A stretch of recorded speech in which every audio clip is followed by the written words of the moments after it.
Bene, eccoci insieme anche oggi. Abbiamo voluto titolare questa puntata 10 anni con Padova, e sottolineo con, perché festeggiamo, anzi festeggiano il decennale di attività all'Istituto Confucio dell'Università Patavina. Insomma, è una presenza singolare, presa così, guardata da distante, perché la relazione tra Confucio e Padova o Confucio e l'Italia pare una relazione, come posso dire, il nome è scelto lontana, perché Confucio rappresenta un po' la cultura cinese. Nell'immaginario popolare Confucio si associa alla millenaria cultura cinese. Sì, certo, però potevate chiamarvi Associazione Italia-Cina e non l'avete fatto. In realtà il nome è stato scelto dalla Cina.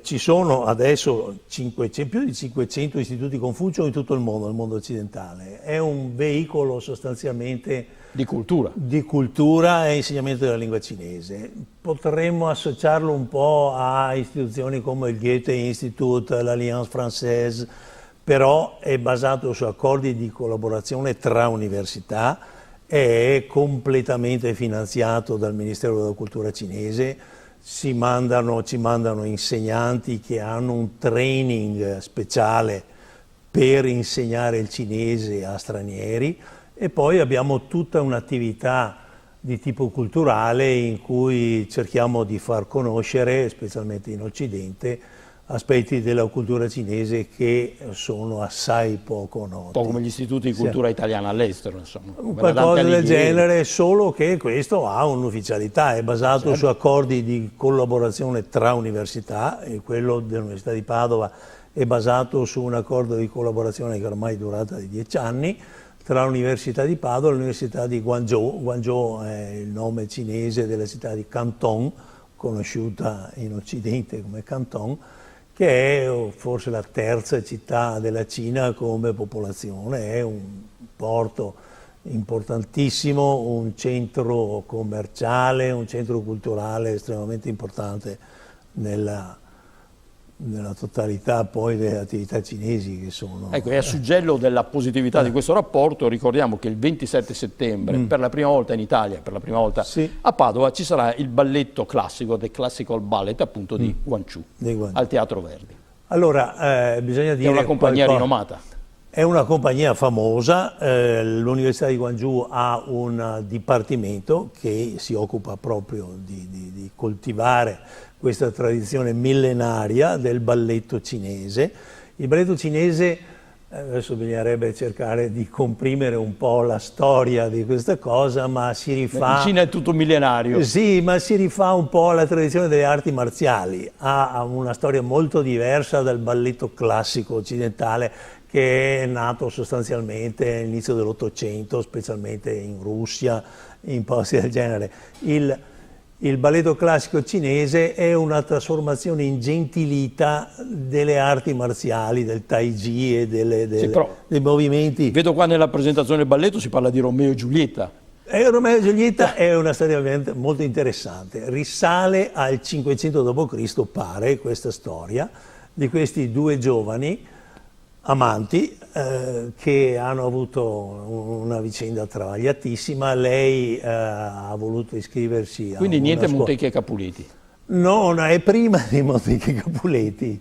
È la storia di una ragazza che vuole andare a scuola, si traveste da maschio perché in quei tempi non era possibile per le donne accedere all'istruzione, conosce questo ragazzo. Lei è vestita da maschio, si innamora di lui, poi alla fine, dopo varie vicende, l'insegnante svela al ragazzo che questo suo amico carissimo era in realtà una ragazza, si innamorano perdutamente, ma lei viene richiamata dalla famiglia perché deve sposare chi ha deciso il papà. Il ragazzo si intristisce, muore di dolore e chiede di essere seppellito vicino alla città della sua amata. Allora, per farla breve, la ragazza è costretta a sposare chi ha scelto il suo padre e chiede che nel viaggio che la porta al matrimonio di passare di fronte alla tomba dell'amato. passa di fronte alla tomba dell'amato, apre la portantina e grida all'amato: se c'è qualcosa di te ancora lì dentro, fammelo sapere. E si apre la tomba e lei viene risucchiata dentro questa tomba e la tomba si chiude. Poi succede un finimondo, succede temporali, cose del genere, la tomba si riapre e escono 2 farfalle. E lì si conclude. E lì si conclude. Ecco, ma scusi, tra l'altro presi dai contenuti non l'ho presentato, lui Giorgio Picce, il direttore dell'Istituto Confucio di Padova. Tutto quello che adesso mi ha raccontato, lei sarebbe in grado di ripeterlo in cinese? No, no, purtroppo il cinese è una lingua che è complicata, è molto complicata. Ma lei un po' lo parla? Lo sì, parlo, ma qualche stupidaggine riesco a dire, che poi non è nemmeno tanto utile, perché al ristorante, se io provo a fare le ordinazioni in cinese, mi guardano straniti e no. Poi credo che è un paese talmente grande e talmente complesso che chissà quanti cinesi ci sono, intendo dire. Ce n'è 1,5 miliardi.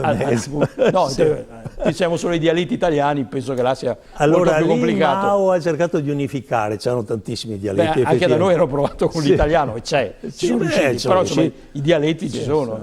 C'è ancora il cantonese, per esempio, che è una lingua vera e propria, che è parlata proprio nella regione del Guangdong, dove c'è Guangzhou.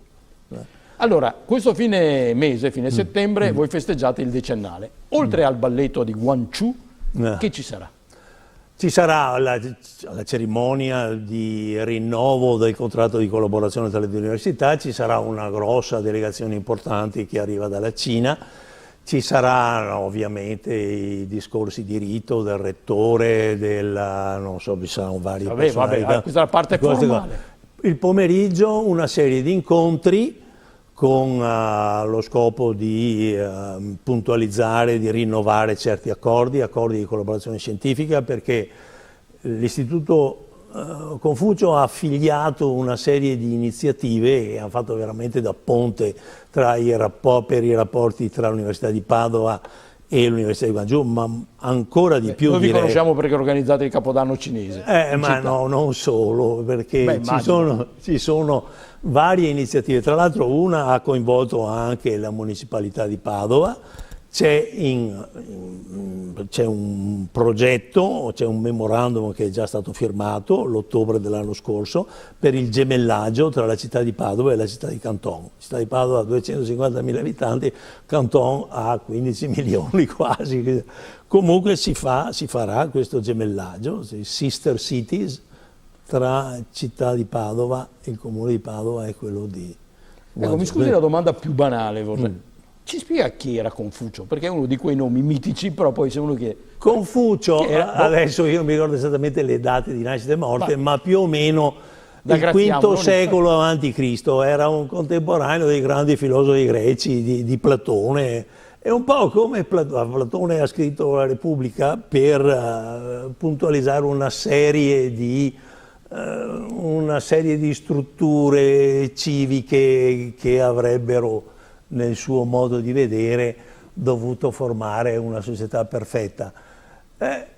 In quei tempi, probabilmente dovute al fatto che nella Cina c'erano continue lotte intestine, c'erano questi signori della guerra che si combattevano aspramente, non c'era una struttura centralizzata, e Confucio ha cercato di mettere le basi di un modo civile di vivere assieme. C'è un concetto specialmente nel confucianesimo, che è il concetto di armonia, che noi potremmo tradurre come obbedienza convinta, che ha permeato poi la cultura cinese per 2000 anni quasi. Perché il confucianesimo ha ancora un'attualità. Poi il confucianesimo... non c'è nessuno che si proclama un platonista. No, Mao aveva cercato un po' di ridurre l'influenza di Confucio, perché Confucio, ripeto ancora, questa storia dell'armonia è una cosa che tutto sommato racchiude un po', un sacco di analetti di Confucio, sono 5 libri, poi ne sono stati scritti dai suoi discepoli, non so, credo 25, qualcosa del genere, ma c'è questo concetto di armonia di armonia nei rapporti interpersonali, nei rapporti tra i sudditi e il principe, che tutto sommato ha permeato e permea ancora il modo di vedere cinese. Cioè, e riesce a permeare la cultura italiana anche? No, assolutamente no, direi specialmente in questi ultimi tempi mi pare proprio di no. Ma poi siete un po' una mosca bianca allora, come sì, Istituto Confucio. Ma non lo so, l'Occidente è in una fase in cui ci sono conflitti che sono emersi, che forse in tempi anche abbastanza recenti non erano nemmeno prevedibili. Viene messa in discussione l'autorità di qualunque autorità. Invece in Cina questo non succede ancora e questo secondo me è dovuto all'influenza del confucianesimo. Non si discute l'autorità si rispetta. Qualcosa di questo può essere discutibile però, sì, ovviamente. Che mi pare che abbiano appena cambiato la Costituzione poco fa, per cui l'attuale capo dello Stato sembra resti a vita. Ecco, esatto, però nonostante questo viene rispettato, cioè non si può dire male di Xi Jinping. Allora, intanto ringraziamo Giorgio Picci, che è il direttore dell'Istituto Confucio, e a proposito di armonia sarà sicuramente a questo punto un gemellaggio sorridente e armonioso, quello che si celebra tra la città di Padova e quella di Guangzhou in occasione del decennale di attività nel capoluogo del santo, appunto da parte dell'Istituto Confucio. Diciamo, appuntamenti ce ne saranno molti verso fine mese. Ricordiamo il 27 settembre al Teatro Verdi lo spettacolo per la prima volta nel nostro paese del Guangzhou Classical Ballet. Grazie. Con armonia. Grazie, senz'altro. A voi, alla prossima. Grazie.